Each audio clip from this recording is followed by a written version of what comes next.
வணக்கம். கடகராசி நேயர்களுக்கான 2017 புத்தாண்டு பலன்கள். எதற்கும் கலங்காத மனம் கொண்ட கடகராசி அன்பர்களே, புகழ் ஒன்றையே குறிக்கோளாக கொண்டு செயல்படுபவர் நீங்கள். எந்த நேரத்தில் எதை செய்தால் வெற்றி பெறலாம் என்ற கலையை கற்று வைத்திருப்பீர்கள். உதவும் குணம் கொண்டவர் என்பதால் பலரும் உங்களுக்கு பக்கபலமாக இருப்பார்கள். துணிவை துணைக்கு அழைத்து கொண்டவர்களின் பட்டியலில் முதலிடம் வகிப்பீர்கள். உங்கள் ராசிநாதன் சந்திரன் என்பதால் சிந்தனை வளம் மிக்கவர்களாக இருப்பீர்கள். நாட்டுப்பற்று மிக்க உங்களுக்கு வீட்டுப்பற்று குறைவாகத்தான் இருக்கும். சுக்கிரபலம் பார்த்து குடும்ப வாழ்க்கையை அமைத்து கொண்டால் தக்க விதத்தில் குடும்பம் அமையும்.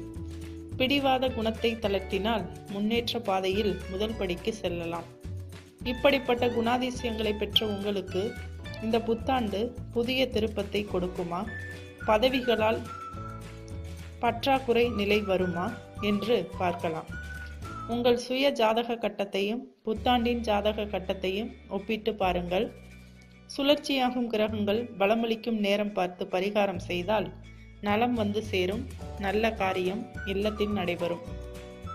புத்தாண்டின் தொடக்கம்.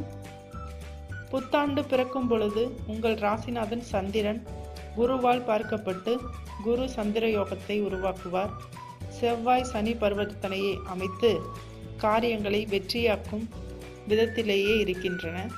ஆண்டின் தொடக்கத்திலுள்ள கிரக நிலைகளை ஆராய்ந்து பார்க்கும் பொழுது 2 ராகுவும் 8 கேதுவும் இருக்கிறார்கள். 3ஆம் இடத்தில் குரு சஞ்சரித்து உங்கள் ராசிக்கு 7, 9, 11 ஆகிய இடங்களை பார்க்கிறார். அந்த இடங்கள் எல்லாம் புனிதமடைந்து நற்பலன்களை வழங்கப் போகின்றன. சனி பகவான் பஞ்சமஸ்தானத்தில் புதனோடு இணைந்து சஞ்சரிக்கிறார். செவ்வாய் சுக்கிரன் கேதுவோடு இணைந்து அஷ்டமஸ்தானத்தில் இருக்கின்றனர். சூரிய பலம் 6இல் உள்ளது. இத்தகைய கிரகங்களின் அமைப்பில் இந்த ஆண்டு தொடங்குவதால் வெற்றி கனியை விரைவில் எட்டி பிடிக்கப் போகிறீர்கள். உற்றார் உறவினர்கள் கூட உங்கள் முன்னேற்றம் கண்டு வியப்பர். தொழிலில் இதுவரை ஏற்பட்ட தொல்லைகள் அகலும். உடன் இருப்பவர்களால் கூடுதல் நன்மை கிடைக்கும். பொது நலத்தில் இருப்பவர்களுக்கு பொறுப்புகள் வந்து சேரும். அலுவலக பணியில் இருந்த அல்லல்கள் அகலும். அதே நேரம் கேட்ட இடத்திற்கு மாறுதல் கிடைத்து மகிழ்ச்சிப்படுத்தும். அரசு வழியில் எதிர்பார்த்த சலுகை தாமதமாக வந்து சேரும். இந்த ஆண்டு எதிரிகளின் பலம் குறைவாகவே இருக்கும். ஆண்டின் தொடக்கத்தில் அஷ்டமத்தில் கேது சஞ்சரிப்பதால் அலைச்சல் அதிகரிக்கும். தசா புத்தி பலம் பெற்றிருந்தால் மட்டுமே நீண்ட தூர பயணங்களை மேற்கொள்வது நல்லது. ராசியை நாடி வரும் ராகு கேதுக்கள் 27/7/2017 அன்று ராகு கேதுக்கள் பெயர்ச்சியாக போகின்றன. அதன் விளைவாக எண்ணற்ற மாற்றங்கள் வந்து சேரப்போகிறது. ஜென்மத்தில் ராகுவும் 7இல் கேதுவும் சஞ்சரிக்கும் இந்த நேரத்தில் அதிக முயற்சி எடுத்தே ஒரு சில காரியங்களை முடிக்க நேரிடும். அதே நேரத்தில் பணப்புழக்கம் நன்றாக இருக்கும்.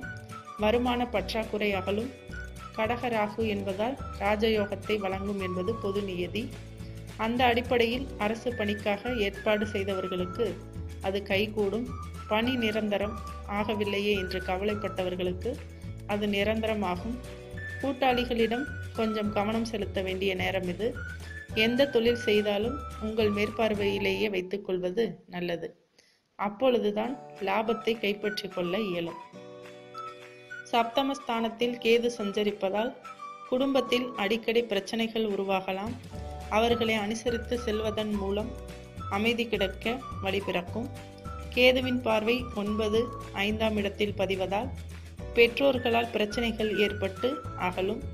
வாழ்க்கை துணையோடு ஒற்றுமையாக செயல்பட்டால் இல்லற வாழ்க்கை இனிதாக அமையும். பிள்ளைகளை உங்கள் கண்காணிப்பில் வைத்துக் கொள்வது நல்லது. வழிபாட்டில் முழுமையான கவனம் செலுத்தினால் வரும் துயரங்கள் ஓரளவாவது குறையும். கேது ஞானகாரகன் என்பதால் கல்வி முயற்சியில் ஆர்வம் கூடும். புதிய பொறுப்புகளை ஏற்றுக்கொள்ளும் பொழுது விழிப்புணர்ச்சியோடு இருப்பது நல்லது. சான்றோர்களின் ஆலோசனைகளை தக்க விதத்தில் கை கொடுக்கும். சர்ப்பதோஷத்தின் ஆதிக்கம் கூடுதலாக இருக்கிறது. எனவே யோக பலம் பெற்ற நாளில் நாகசாந்தி பரிகாரங்களை அனுகூலம் தரும் ஸ்தலங்களுக்கு சென்று செய்து வருவது நல்லது. அர்த்தாஷ்டம குருவின் ஆதிக்கம் 2/9/2017 குரு துலாம் ராசியில் சஞ்சரிக்கப் போகிறார். இதுவரை வெற்றிகள் ஸ்தானத்தில் வீற்றிருந்த குரு இப்பொழுது சுகஸ்தானத்திற்கு வருகிறார். அர்த்தாஷ்டம குருவாக இருக்கிறாரே, அதனால் ஆரோக்கிய தொல்லைகள் ஏற்படுமோ என்று நினைக்க வேண்டாம். உங்கள் ராசியை பொறுத்தவரை குரு 6, 9 ஆகிய இடங்களின் ஆதிபத்தியை பெற்றுள்ளார். பூர்வீக சொத்துக்களால் ஏற்பட்ட பிரச்சனைகளை தீர்த்து வைப்பார். புதிய உத்தியோகத்திற்கான ஏற்பாடு செய்திருந்தால் அதிலும் அனுகூலத்தை கொடுப்பார். அர்த்தாஷ்டம குருவாக இருந்தாலும் அதன் பார்வை 8ஆம் இடத்தில் பதிவதால் மாற்று மருத்துவத்தால் உடல் நலத்தை சீராக்கி கொள்ளவீர்கள். மனதில் ஏற்பட்ட குழப்பங்கள் அகலும். சென்ற ஆண்டு தொழிலில் ஏற்பட்ட இழப்புகளை ஈடு செய்ய புதிய வாய்ப்புகள் கைகூடி வரும். மற்றவர்களின் துணையோடு புதிய ஒப்பந்தங்களை ஏற்றுக்கொள்வீர்கள். பத்திர பதிவில் இருந்த தாமதம் விலகும். சுப விரயங்கள் அதிகரிக்கும். பாதியில் நின்றிருந்த கட்டிடப் பணி தொடரும். வெளிநாட்டு தொடர்பு அனுகூலம் தரும். உங்களை விட்டு விலகிச் சென்றவர்கள் இப்பொழுது விரும்பி வந்து சேருவர். செய்யும் தொழிலில் சீரான வளர்ச்சி உண்டு. அரசு துறையில் எதிர்பார்த்த நற்பலன் கிடைக்கும். அரசியலில் இருப்பவர்களுக்கு பொறுப்புகளில் திடீர் மாற்றம் ஏற்படலாம். இது போன்ற காலங்களில் திசை மாறிய தென்முக கடவுளை வழிபடுவது நல்லது. பிரம்மபுரீஸ்வரர் ஆலயம் சென்று வழிபடுவதன் மூலம் பிரச்சனைகளிலிருந்து விடுபட இயலும். சனி பெயர்ச்சி காலம். ராசிக்கு 5ஆம் இடத்தில் இருந்த சனி 6ஆம் இடத்திற்கு செல்கிறார். 16/12/2017 முதல் அங்கு சஞ்சரித்து அற்புதமான பலன்களை அள்ளி வழங்கப் போகிறார். உங்களுக்கு அஷ்டாமதிபதியும் சப்தமாதிபதியாகவும் விளங்குபவர் சனி. அவர் 6ஆம் இடத்தில் சஞ்சரிக்கும் பொழுது விபரீத ராஜயோக முறையில் நல்ல பலன்கள் இல்லம் தேடி வரும்.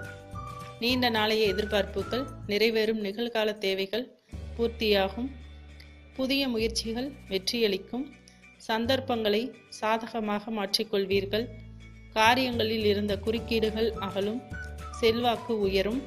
வெளிநாட்டு பயணம் எண்ணியபடி வாய்க்கும். சப்தமாதிபதியாக சனி விளங்குவதால் வாழ்க்கை துணையோடு சிறு சிறு பிரச்சனைகள் வரலாம். குடும்ப விஷயங்களை 3ஆம் நபர்களிடம் சொல்வதன் மூலம் பிரச்சனைகள் விஸ்வரூபம் எடுக்கலாம். உத்தியோகத்தில் மேலதிகாரிகளின் ஒத்துழைப்பு கிடைக்கும். விக்னேஸ்வரன், சர்வேஸ்வரன், நந்தீஸ்வரன், முனீஸ்வரன், சனீஸ்வரன் ஆகிய 5 ஈஸ்வரர்களுக்கும் இணைந்திருக்கும் ஆலயத்திற்கு சென்று வழிபடுவது நல்லது. கடகராசியில் பிறந்த பெண்களுக்கு இந்த புத்தாண்டு சச்சரவுகள் இல்லாத ஆண்டாக அமையப் போகிறது. நல்ல சந்தர்ப்பங்கள் எல்லாம் தேடி வரப்போகிறது. உடல் நலம் சீராகி உள்ளதை மகிழ்விக்கும். பக்கத்து வீட்டாரின் பகை மாறும். பிறருக்கு பொறுப்பு சொல்லி வாங்கி கொடுத்த தொகை வந்து சேரும். கணவன் மனைவிக்குள் அந்யோன்யம் அதிகரிக்கும். குடும்ப தகராறுக்கு காரணமாக இருந்தவர்கள் விலகுவர். உங்கள் பெயரிலேயே சொத்துக்கள் வாங்கும் அமைப்பு உருவாகும். தொழில் தொடங்கும் பொழுது குடும்ப பெரியவர்கள் உங்கள் பெயரையும் பரிசீலிக்க சொல்லுவர். பொதுவாகவே பொருளாதார நிலை சென்ற ஆண்டை விட கூடுதலாக இருக்கும். கலைத்துறையை சார்ந்தவர்களுக்கு பாராட்டு கிடைக்கும். உத்தியோகஸ்தர்களுக்கு எதிர்பாராத உயர்வு கிடைக்கும். தாமதப்பட்ட பதவி கிடைத்து தக்க விதத்தில் மகிழ்ச்சி காண்பீர்கள். அக்கறை செலுத்த வேண்டிய வக்ரகாலம். சுக்கிரன் வக்ரகாலத்தில், அதாவது 9/4/2017 முதல் 18/4/2017 வரை ஒரு சிலருக்கு பணி மாற்றம், வீடு மாற்றம், நாடு மாற்றம் உருவாகலாம். பாதையில் நின்ற கட்டிடப் பணி தொடரும். பக்கபலமாக இருக்கும் நண்பர்கள் உங்கள் பண தேவைகளை பூர்த்தி செய்ய முன்வருவர். புதன் வக்ரகாலத்தில், அதாவது 9/4/2017 முதல் 22/4/2017 வரை சுப செலவு கூடும். திருமண முயற்சி கைகூடும். வாகன மாற்றம் செய்வீர்கள். குரு வக்ரகாலத்தில், அதாவது 9/4/2017 முதல் 31/5/2017 வரை எதிரிகள் விலகுவர். லாப நோக்கத்தோடு பழையவர்களை இனம் கண்டு கொள்வீர்கள். வேலை பளு அதிகரிக்கும். தொழில் செய்பவர்களுக்கு ஒரு கடனை அடைத்து மற்றொரு கடன் வாங்கும் சூழ்நிலை வரலாம். சனி வக்ரகாலத்தில், அதாவது 9/4/2017 முதல் 6/8/2017 வரை தொழிலில் ஏற்பட்ட இழப்புகளை ஈடு செய்வீர்கள். பணியாளர் மாற்றங்கள் நிகழும். பிரிந்த உறவினர்கள் இணையும் வாய்ப்பு உண்டு. பரிகாரம்: ஆறுமுக பெருமான் வழிபாடு உங்களுக்கு ஆனந்தத்தை வழங்கும் என்பதால் குன்றக்குடியில் உள்ள சண்முகநாதனை வழிபாடு செய்வது நல்லது. பௌர்ணமி வழிபாடும் பலன் தரும். மேலும் விவரங்களுக்கு சேனலை சப்ஸ்கிரைப் செய்யவும். நன்றி.